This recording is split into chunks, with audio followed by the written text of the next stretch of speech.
आज की वीडियो में मैं आपको बताऊंगा नेट मीटरिंग और ग्रॉस मीटरिंग में क्या फ़र्क है। नेट मीटरिंग में आपके पास बाई डायरेक्शनल मीटर होता है जो कि इंपोर्ट और एक्सपोर्ट दोनों का काम करता है।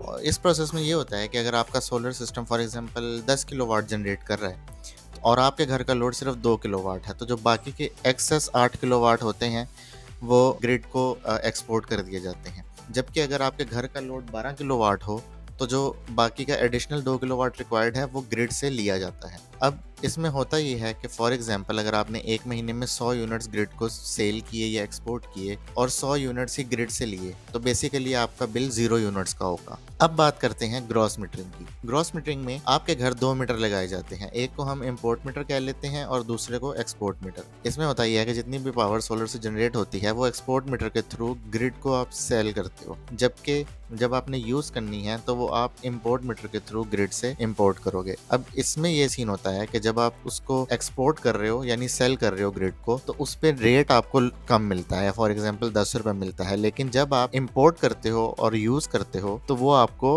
गवर्नमेंट अपने रेट पर ही देती है, फॉर एग्जाम्पल हम कह लेते हैं 20 रुपए में। तो इस केस में ये होता है कि अगर आपने 100 यूनिट सेल किए तो आपने वो 10 रुपए के हिसाब से 1000 रुपए के सेल किए।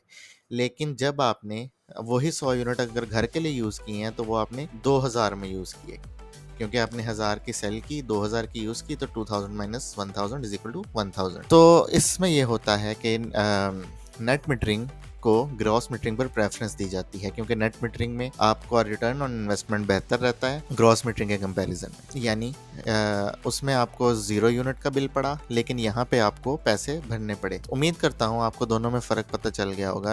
अगर आपको लगता है कि इसमें मैंने कोई गलती की है एक्सप्लेन करने में या आपका इस पर कोई फीडबैक है तो आप कमेंट सेक्शन में अपना ओपिनियन दे सकते हैं। Thank you.